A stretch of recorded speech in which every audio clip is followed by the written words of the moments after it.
तो आज का जो टॉपिक है, आओ वासंती उल्लास जगाएं और गुरुदेव की पीड़ा के भागीदार बन जाएं। वसंत पंचमी उमंगों का दिन है, प्रेरणा का दिन है, प्रकाश का दिन है। और वसंत के दिनों में जब उमंग आती है तो उछाल आता है। वसंत पंचमी आत्मचिंतन, आत्ममनन और आत्मबोध का पर्व है। और ख़ासकर ये क्यों इतना ज़्यादा हमारे लिए महत्वपूर्ण है, हम देखते हैं जब भी वसंत आता है तो प्रकृति में एक उल्लास उमंग आ जाता है, पूरी छटा चारों तरफ बिखरने लगती है और अंदर से एक व्यक्ति बहुत प्रसन्न रहता है। और ख़ासकर परम पूज्य गुरुदेव के लिए अगर हम बोलें, आचार्य श्री राम शर्मा जी के लिए, तो ये वसंत पर बहुत महत्वपूर्ण है, क्योंकि जो भी गतिविधियाँ हुई हैं या महत्वपूर्ण उपलब्धियाँ हुई हैं या महत्वपूर्ण स्थापना हुई है वो उसी दिन हुई है। और सबसे ज़्यादा महत्वपूर्ण तो क्या था, परम पूज्य गुरुदेव के स्वयं के शब्दों में, कि वसंत पंचमी के दिन हर एक का सौभाग्य आता है, एक उमंग आती है, एक तरंग आती है। और मेरे ऊपर भी एक तरंग आई सौभाग्य के दिन, मेरे गुरु के रूप में, मास्टर के रूप में, मेरा भी गुरु, मेरा भी बॉस, मेरा भी मास्टर, मेरा भी सौभाग्य इसी बसंत पंचमी के दिन आया था। तो देखिए, परम पूज्य गुरुदेव का जो दादा गुरु ने उनके जीवन में प्रवेश किया वो वसंत पंचमी का ही दिन था, जब गुरुदेव केवल मात्र 15 वर्ष की आयु के थे। और उसी दिन उनके जीवन में जो है गुरु का प्रवेश हुआ। और उन्होंने जब उनसे पूछा जाता था कि गुरुदेव आप कितने साल के हुए, तो गुरुदेव उन 15 सालों को छोड़ देते थे। बोलते थे जिस दिन मेरा गुरु मेरे जीवन में आया उस दिन से मैं गिनूंगा कि मेरा आज वास्तविक जन्म हुआ है। इसीलिए वसंत पंचमी को परम पूज्य गुरुदेव के आध्यात्मिक जन्म दिवस के रूप में हम सभी जो है मनाते हैं। अगर हम देखें तो पूज्य गुरुदेव को देख के कई बार ऐसा लगता था कि क्या ऐसा भी कोई व्यक्तित्व हो सकता है, इतना अद्भुत, इतना असामान्य व्यक्तित्व, कि एक सामान्य मनुष्य में ये सब चीज़ें पाना बड़ा ही आश्चर्य लगता है। कोई सोचता होगा कि ये कोई देवी अनुदान की मात्र परिणति हो सकती है कि भाई उन्होंने इतनी साधना की है, शायद इस रिजल्ट के रूप में वो गुरुदेव इतने आगे बढ़ गए अपने जीवन में और मानव से महामानव बन गए।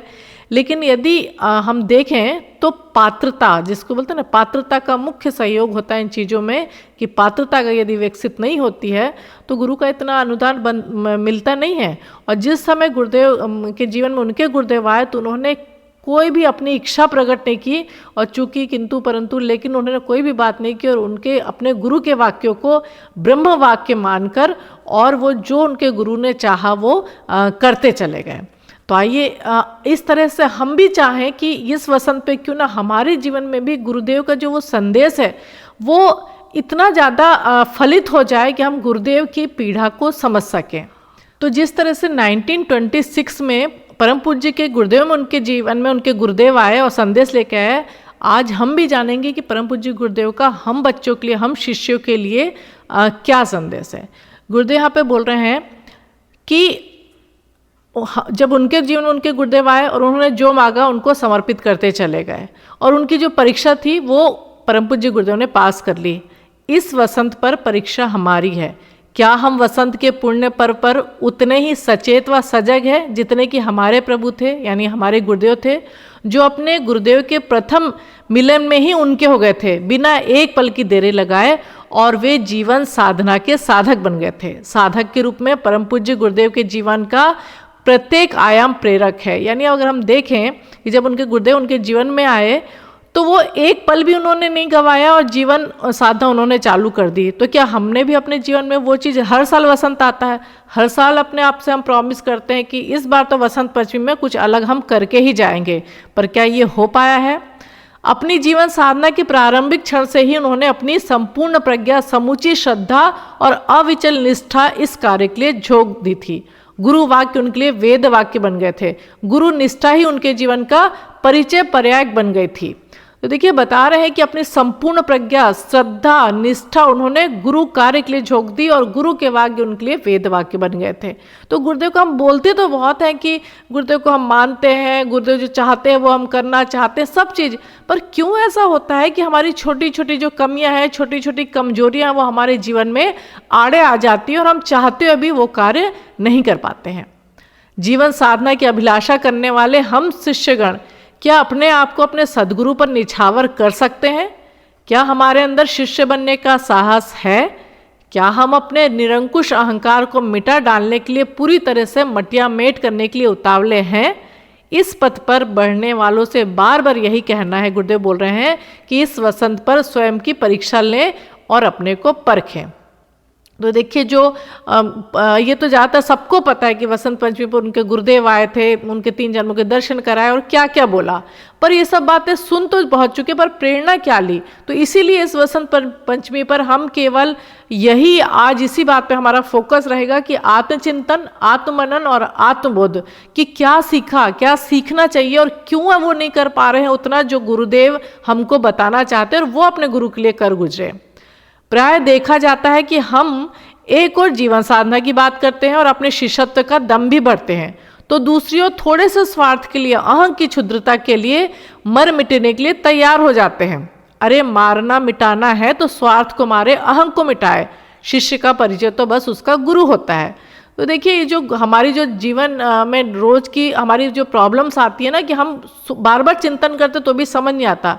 गुरुदेव बोल रहे हैं कि हम अपने स्वार्थ के लिए, अपने मैं के लिए, छोटी छोटी बांटने के लिए मरने मारने को तैयार हो जाते हैं कि मेरे को बोला कैसे ऐसा, या हमारे जीवन में ऐसा क्यों नहीं हो सकता, या हमारी श्रद्धा इतनी थी तो ऐसा क्यों नहीं हुआ। हम अपने शरीर और उसकी परिधि के आसपास घूमते हुए ही शिष्य और जो है गुरु के संबंध को बना के रखना चाहते हैं।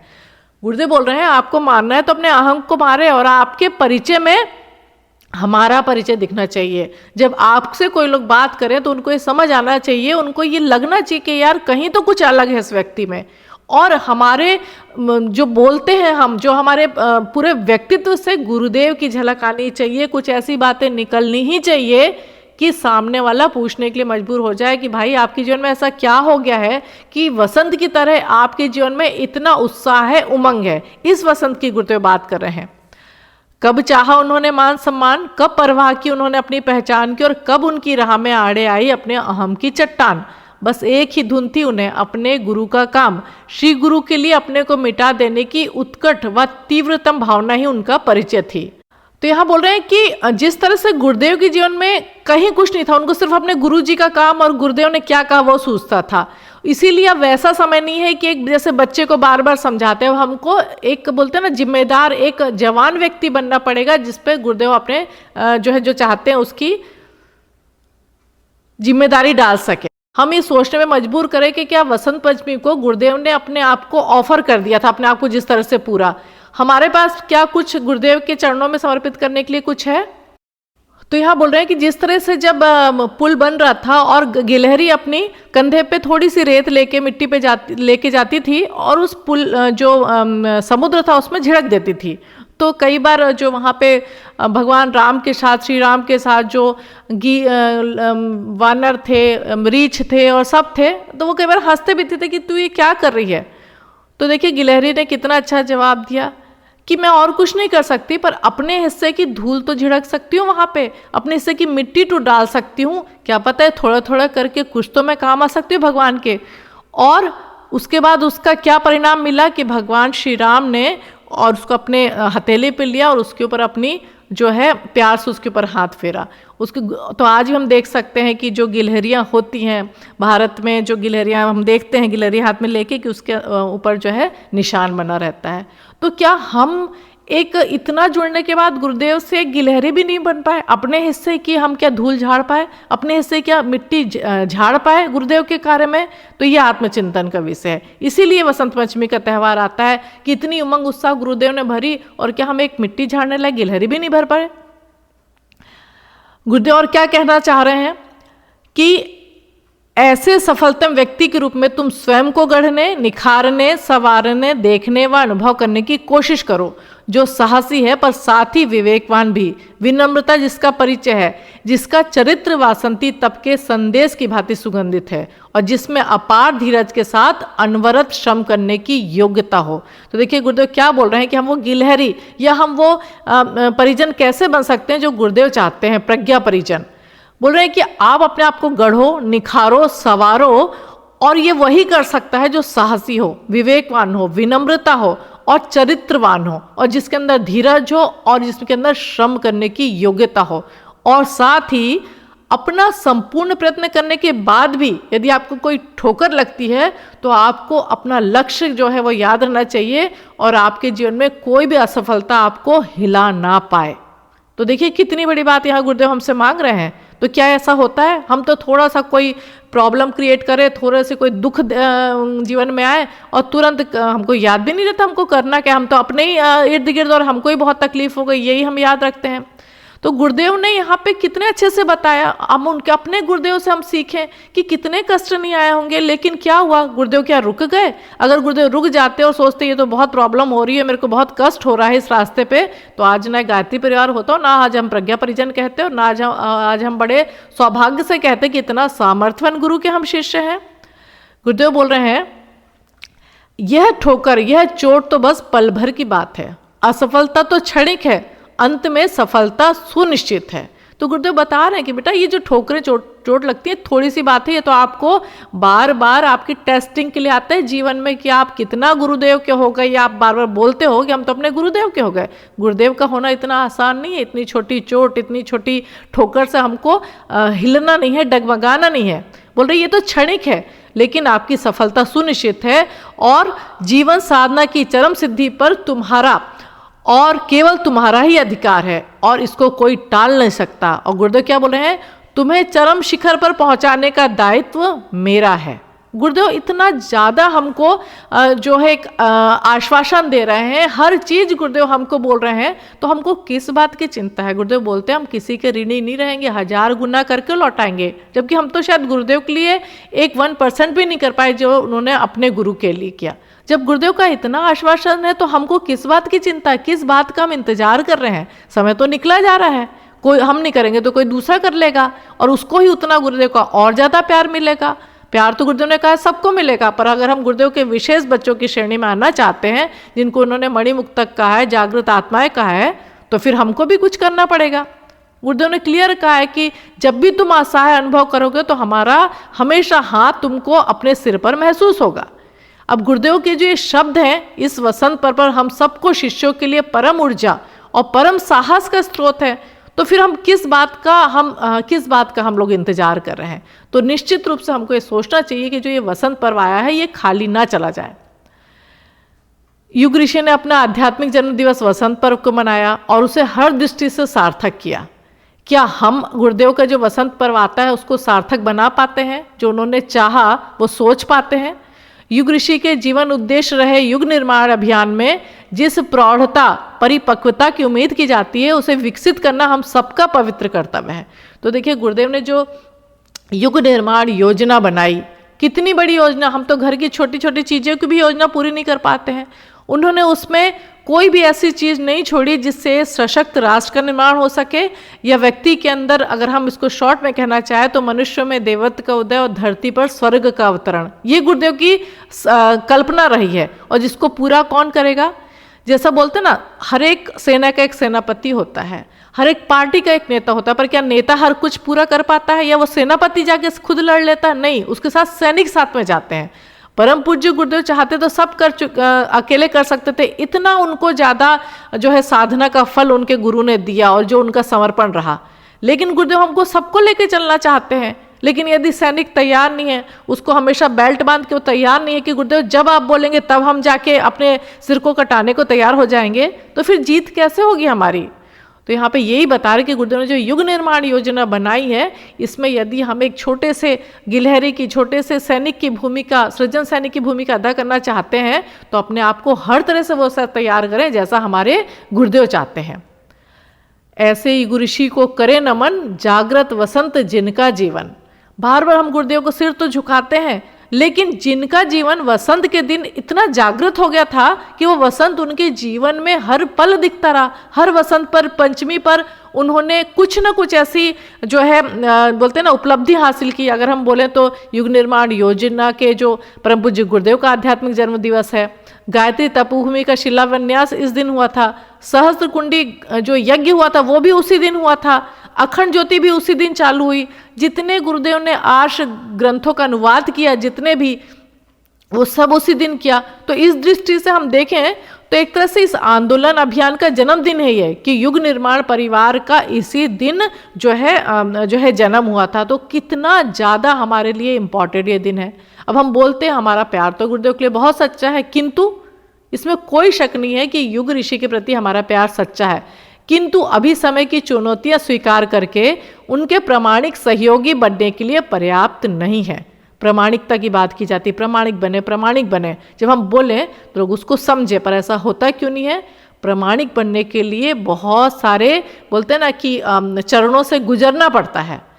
यहाँ पे बोल रहे हैं कि हम में से अधिकांश के मन में बड़े वेग से ये भाव उठते हैं कि युग ऋषि और उनकी युग निर्माण योजना से हम सबको जोड़ दें, अपने क्षेत्र में, सारे देश और विश्व में युग निर्माण की जीवंत लहर उठे और जो गुरुदेव की कल्पना है उज्जवल भविष्य की सतयुग लाने की, वो साकार हो सके।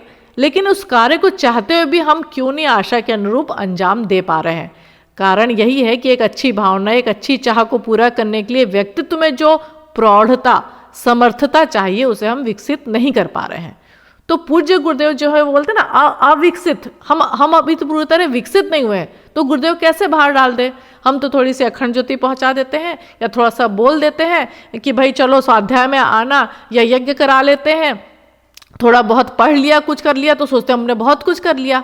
ये भी बहुत कुछ है, लेकिन गुरुदेव हमको तो बहुत बड़ी जिम्मेदारी सौंपना चाहते हैं। गुरुदेव चाहते हैं कि हर एक व्यक्ति के अंदर गुरुदेव की छवि दिखना चाहिए, हर एक के अंदर वो ज्ञान रथ दिखना चाहिए, हर एक के अंदर वो चलता फिरता शांति कुंज नजर आना चाहिए। तो उसके लिए तो बहुत ज़्यादा जो है प्रतिभा की और बहुत ज़्यादा अपने अंदर प्रखर जो है तेजस्विता की जरूरत होती है। तो ऐसा नहीं कि वो हो नहीं सकता, पर जो समर्पण गुरुदेव का अपने गुरु के लिए था, और जो बोलते ना जो आपने बोला वो हम करेंगे, बस वो चीज़ जब तक नहीं आएगी तब तक ये हो नहीं सकता। हमारा प्यार सच्चा है तो हमें स्वयं को इस स्तर तक विकसित करना चाहिए कि प्रचार प्रसार के प्रारंभिक कार्यों से एक कदम आगे बढ़कर सृजन के दायित्व को स्वीकार कर सके और उन्हें चरितार्थ करके दिखा भी सके। केवल बोलने वाला, बोलते ना कि केवल मुंह चलाने वाला व्यक्ति कुछ कर नहीं पाता है ज़्यादातर। हमने उसमें भी पढ़ा था कि यदि केवल कल्पना करते रहेंगे, हाँ कल्पना करने में कुछ नहीं है, गुरुदेव को ऐसा काम करना है, लेकिन करना है तो अपने आप को झोंकना पड़ेगा, अपने आप को। और हर किसी के पास उतना ही समय है, तो फिर हम कैसे बोल सकते हैं कि हमारे पास छोटा बच्चा है या हमारे घर में समय नहीं है, हम तो जॉब करते हैं। सही बात है, सबको समय चाहिए, लेकिन गुरुदेव ने तो पूरा हिसाब दिया हुआ है 24 घंटे का, तो भी हमारे पास 4 घंटे बचते हैं। भाई 8 घंटे सो जाते हो, 8 घंटे जॉब करते हो, 4 घंटे घर परिवार के लिए दे दिए, तो भी 4 घंटा, तो उस 4 घंटे का गुरुदेव हिसाब मांगते हैं। तो हमारे पास तो कोई बहाना ही नहीं है कि गुरुदेव जैसा वसंत आपके जीवन में आया था क्यों हमारे जीवन में नहीं आ सकता, क्यों वो लहर उमंग उत्साह हमारे जीवन में नहीं आती है। गुरुदेव तभी यहाँ प्रामाणिकता की बात करें कि प्यार तो सच्चा है, पर हम क्यों वो चीज़ नहीं कर पा रहे। तो बार बार चिंतन हमको करना चाहिए कि क्यों वो चीज़ जो है हो नहीं पा रही है। इसके लिए क्या करना पड़ेगा? युग ऋषि की क्या अपेक्षाएं हैं हम सबसे? गुरुदेव बोल रहे हैं साँचा बने। हर परिजन प्रज्ञा युग के अनुरूप अपने व्यक्तित्व को सांचे के रूप में विकसित करे। सांचे में जो सटता है प्रामाणिक पुर्जा बनता चला जाता है। उसी प्रकार हमारे भीतर भी वह क्षमता विकसित होनी चाहिए कि अपने संपर्क में आने वाले लोगों के व्यक्तित्व को युग ऋषि की चाह के अनुरूप ढालते चले जाए। हम जिन्हें यज्ञ से, दीक्षा से, संस्कारों से, साहित्य से जोड़ते हैं, उन्हें क्या इतना अपनत्व दे पाए कि वे फिर हमसे सटे ही रहे, दूर न हो? क्या हम अपने अपनत्व की गर्मी से उनकी जड़ता को पिलाकर उन्हें ग्रहणशील बना पाए? जो युग ऋषि के विचारों से प्रभावित होकर हमारे निकट आते हैं, वे यदि हमसे जुड़ते नहीं या निकट रहकर भी युग निर्माणी साधक के रूप में विकसित नहीं हो पाते, तो हमारा साचा होना संदिग्ध रहेगा। गुरुदेव बोल रहे हैं। अब गुरुदेव हम जो बोलते हैं ना कि मॉडल तैयार करें, साचा बने, कि हम ऐसे साचे बने कि जो हमारे संपर्क में आए वो भी वैसा बनते चल जाए। तो गुरुदेव यहाँ पे क्या बोल रहे हैं कि जो साचे में आता है वो तो फिर प्रामाणिक पुर्जा बनता है, क्योंकि वैसे ही ठप्पा उसके ऊपर लगता है और वैसे ही उसकी उपयोगिता बढ़ जाती है। तो यहाँ पे गुरुदेव बोल रहे हैं कि हमने जिसको भी आज यज्ञ से, दीक्षा से, संस्कार से, साहित्य से जोड़ा था, तो एक प्रेमी होता है जिसके अपनेपन के भरोसे व्यक्ति हमसे जुड़ के रह सकता है, क्योंकि हमारे गुरुदेव ने इतना प्यार दिया, इसलिए हम गुरुदेव से जुड़ गए और जुड़ते ही चले गए। तो बोल रहे हैं कि फिर ऐसा क्या हुआ कि हमारे अंदर अपनत्व की उतनी गर्मी नहीं आ पाई, शायद इसीलिए क्या हमने कभी सोचा कि हमने कई लोगों को जोड़ने की कोशिश क्यों की। कई लोग जुड़े भी होंगे, कई लोग सत्संग में भी जुड़े होंगे, कई लोग से बातें भी होगी, लेकिन उसके बाद उनसे संपर्क ही नहीं रहा, या वो कहाँ चले गए वो लोग। तो गुरुदेव ये बोल रहे हैं कि हमारे अंदर क्या साचा हम बन पाए कि नहीं बन पाए, ये हमारा सोचने का विषय है। क्योंकि अगर साचा बन पाए तो वो व्यक्ति सेम निकल के आना चाहिए था, और वो इतना प्रखर दिखना चाहिए था, और उसके अंदर भी अपनत्व की इतनी गर्मी होनी चाहिए थी कि उससे बहुत सारे लोग निकलने चाहिए थे। तो शुरुआत कहाँ से हो गई थी? अपने साचा बनने से। तो क्या हमारे अंदर जो गुरुदेव की अपेक्षाएं हैं, जो गुरुदेव चाहते हैं कि हम साचा बने, तो वो क्या हम पूरी कर पाए? तो ये कैसा होगा? ये अपने अंदर बहुत हमको सोचना पड़ेगा, गहराई से अपने आप के साथ बैठना पड़ेगा। फिर गुरुदेव बोल रहे हैं मॉडल तैयार करें। हम अपने परिवार को एक अनुकरणीय मॉडल, नमूने के रूप में विकसित करें। परिवार के अंतर्गत घर परिवार में जो भी आता है, कार्य परिवार मिशन की छोटी छोटी संगठित इकाइयों को प्यार और सहकार से भरे श्रेष्ठ परिवार के रूप में विकसित स्थापित करने की जिम्मेदारी उन्होंने यानी गुरुदेव ने हमको सौंपी है। तो क्या इसमें हमको सफलता मिल पाई है? ठीक है, हम अपना घर बार अच्छा चला रहे हैं, ठीक ठाक खा पी रहे हैं, एंजॉय कर रहे हैं लाइफ को, लेकिन गुरुदेव ने क्या बोला है? अपने परिवार को मॉडल के रूप में तैयार करें कि भाई दिखना चाहिए कि इसमें जो रहने वाले हैं उनका कुछ जीवन अलग है, वो कुछ ऐसी श्रेष्ठता भरा जीवन जी रहे हैं कि हमको भी मन करता हमारा भी जीवन वैसा रहे, हमारा भी परिवार वैसा बने। तो गुरुदेव क्या बोल रहे हैं कि ये सब चीज़ें लेके कि यदि आपका प्यार सच्चा है हमारे प्रति, तो हमारी जो अपेक्षाएं हैं वो आप पूरे करिए। तो आज अगर गुरु शिष्य का जो संबंध होता है वो यही तो होता है कि हमारा किस तरह से हम गुरुदेव के प्रति अपने आप को जो है तैयार कर पाए। अब ये कैसे हम कर पाएंगे? गुरुदेव की पीढ़ा में कैसे भागीदार बन पाएंगे? गुरुदेव ने हमको प्यार दिया है, तो प्यार का वापिस क्या कर सकते हैं? प्यार ही कर सकते हैं। गुरुदेव बोलते हैं प्यार का प्रतिपादन तो प्यार ही है। गुरुदेव ने स्वयं के शब्दों में कहा है, और बहुत हम ध्यान से सुने, कि यदि हमें जो प्यार करता है उसे हमारे मिशन से प्यार करना चाहिए। जो हमारे संगठन की उपेक्षा तिरस्कार करता है तो लगता है वो हमारा को उपेक्षित और तिरस्कृत कर रहा है। व्यक्तिगत रूप से कोई श्रद्धावान है, उसके लिए कुछ भी करता है, सोचता है, तो लगता है वो हमारे ऊपर अमृत बिखेर रहा है और चंदन लेप रहा है हमारे ऊपर। तो गुरुदेव क्या बोल रहे हैं? यदि आप बच्चे हमसे प्यार करते हैं तो ठीक है, हमारे आप बैठ के साधना करते हैं, हमारी फोटो पे फूल मालाएं चढ़ाते हैं और भी बहुत कुछ करते हैं, पर गुरुदेव इससे प्रसन्न होने वाले नहीं है। वो हमारे लिए, वो गुरुदेव के लिए नहीं है। बोल रहे अगर आप हमसे प्यार करते हो मिशन, और मिशन का मतलब गुरुदेव जिस रास्ते पे चलाना चाहते हैं, इस मिशन को जैसे आगे ले जाना चाहते हैं, जैसे इस युग निर्माण योजना को पूरे संसार को बदलना चाहते हैं और एक इस धरती पर स्वर्ग का अवतरण करना चाहते हैं, तो हमें उनके मिशन से प्यार करना होगा और हमें गुरुदेव से प्यार है। अब गुरुदेव से प्यार है कि नहीं, ये हमको वसंत पंचमी पर बहुत अच्छे से सोचना चाहिए।